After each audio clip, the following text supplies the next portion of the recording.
bom dia, seguidores brasileiros, bom dia, muito obrigado. Bom dia, Lisboa, bom dia, Europa toda, Polônia, Londres, Itália, Espanha, bom dia vocês, bom dia, muito obrigado. Boa noite para quem está na Ásia, na China, em Hong Kong, em Shenzhen, minhas amigas lá. Boa noite também para quem está no Oriente Médio, as minhas amigas de Dubai, as minhas amigas de Abu Dhabi, da embaixada lá brasileira. Muito obrigado, boa tarde, muito obrigado. Então, gente, hoje vamos continuar com o nosso episódio Net Dora, né? Que para vocês que não me conhecem, eu sou Dora Smithberg, a Mulher Maravilha do canal Eu Sou o Meu Milagre. Então, essa é uma série de vídeos e para vocês que não assistiu o primeiro, vai lá e assiste o primeiro e o segundo episódio e o terceiro também, esse é o quarto episódio. Então, eu parei aí quando minha mãe conheceu meu pai, lembra? E daí que começou a minha história, mas antes de falar da minha história, eu tenho que falar um pouco do meu pai. Concordam?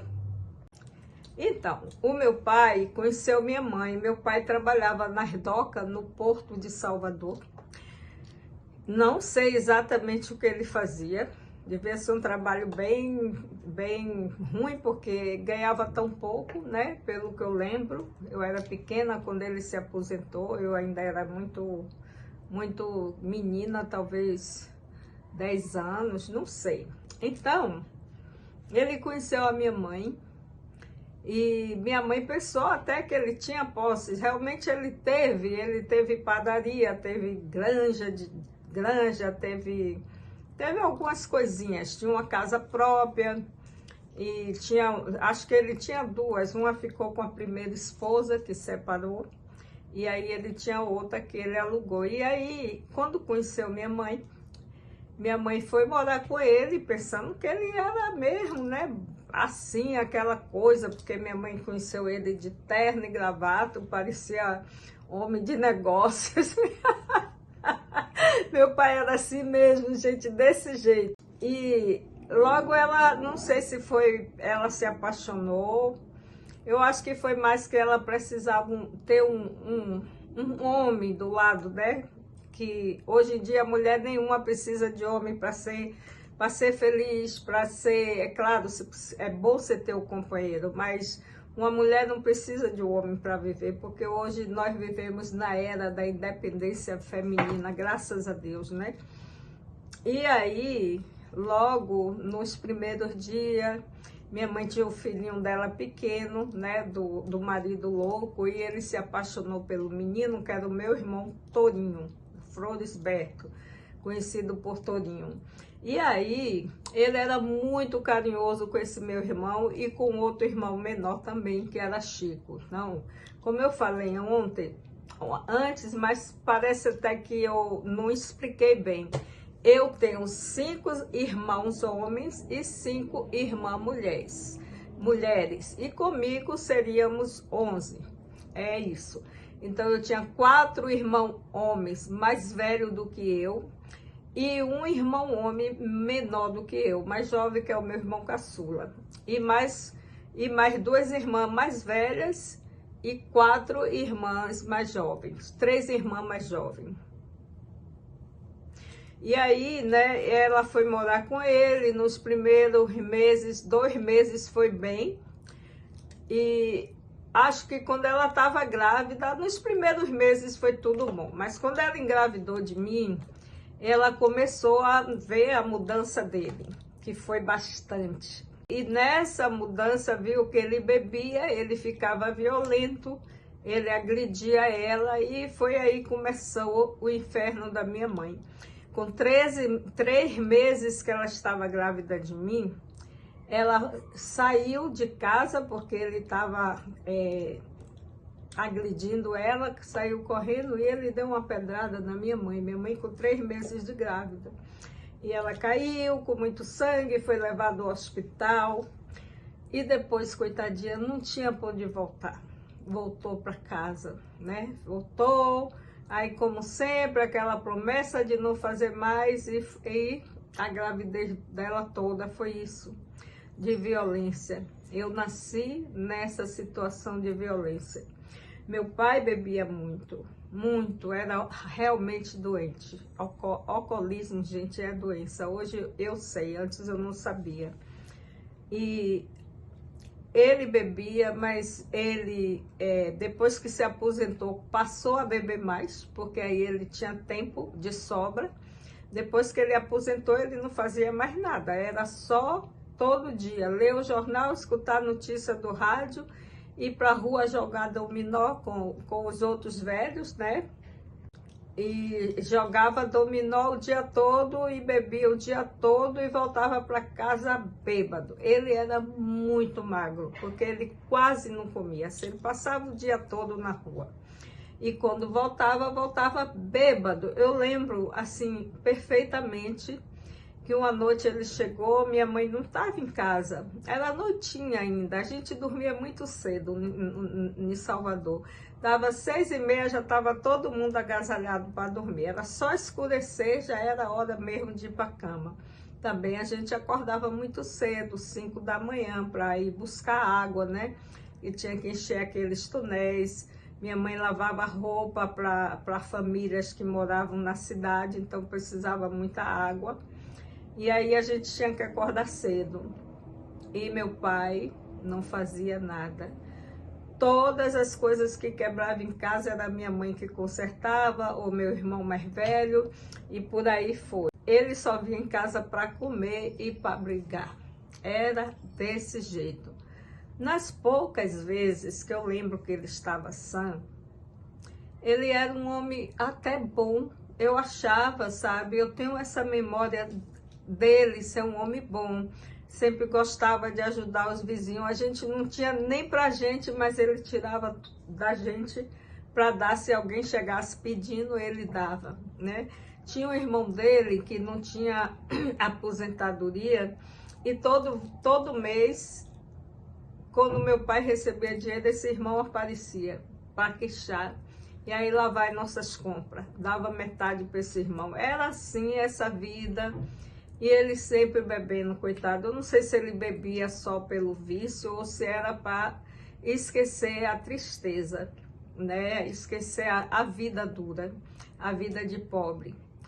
Ele parecia um homem fino quando ele estava sã, ele gostava de recitar poemas, tinha disso também. Gostava de recitar muitas vezes também ele me conversava, me dava conselho, dizia assim, ó, Dorinha, que é assim que me chamam lá em casa, eu quero que você estude, minha filha, para você ser alguém na vida, eu quero você vai estudar para ser doutora. E eu ficava com aquele sonho na cabeça que um dia eu ia ser doutora. Meus irmãos logo diziam, só se for de pinico, do pinico de merda do seu pai. E meu pai, ele tinha uma tosse crônica, que não, desde que eu me entendo como gente, era aquela tosse e aquela secreção, e usava lencinho de tecido, que minha mãe fazia. E eu era encarregada de lavar os lenços do meu pai e de retirar o pinico, é assim que a gente chama, urinó, sei lá como é, pinico mesmo lá na Bahia, lá na minha família era pinico. Eu era a encarregada, porque das irmãs mais velhas, né, que não era filha dele, ninguém ia fazer isso.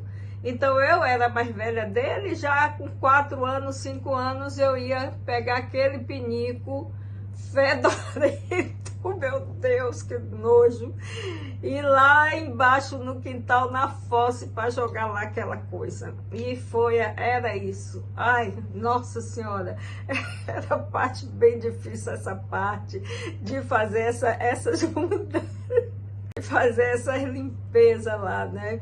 E todo dia tinha que lavar aquele lenço, parecia que tinha grude, nojento mesmo, muito, não vale a pena falar. Ai, meu Deus do céu.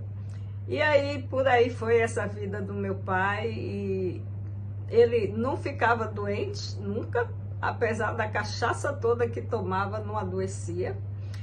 Mas teve um dia que ele tinha um cavalo, né? E ele veio um cavalo não, um jegue, né? Não chegava a ser um cavalo.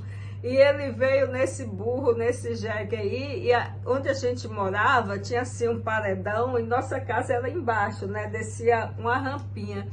E ele queria, porque queria que o cavalo passasse por ali, naquele paredão, e o cavalo jogou ele. Jogou ele lá embaixo e ele quebrou as costelas. Ele se quebrou todas as costelas. Só que quando nesse dia, minha mãe também não estava em casa.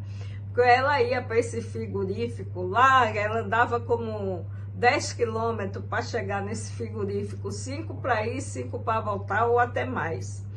Para ficar lá vendendo cocada, esses negócios que ela podia fazer para vender, bolo. E com esse dinheiro ela trazer carne para casa. E aí leva para médico, foi aquela coisa, mas não tinha carro, não tinha como levar ele. E aí minha mãe mesmo deu o jeito dela. Eu disse a vocês que minha mãe era, apesar de não saber escrever nem ler, ela era uma mulher muito sábia. Ela foi lá, pegou uma planta que se chama mastruz, muito, muito mesmo, pisou no pilão e depois aquele mastruz ela colocou assim nas costas e por aqui pelo lado, e depois ela enfaixou ele e ele ficou ali 3 meses com aquele negócio enfaixado. Ela tirava, botava, renovava o mastruz com sal, né, a planta lá, e renovava, tirava o velho, botava o novo e voltava a enfaixar. Eu sei que ele ficou bom, né? E essa foi a vida do meu pai. Foi a vida dele.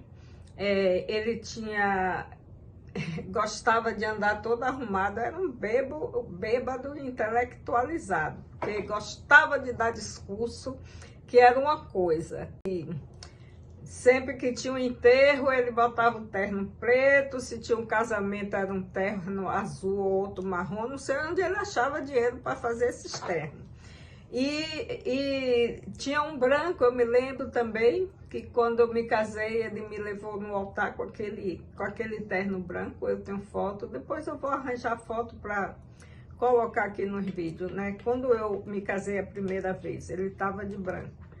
E foi assim, meu pai, e ele viveu por 75 anos, e ele viveu 75 anos e morreu de câncer generalizado. Quando descobriu que era câncer, foi 1 mês que ele adoeceu e foi para o hospital e já disse que estava câncer, não tinha mais jeito. Ele morreu com 1 mês exatamente que ele tinha sido internado.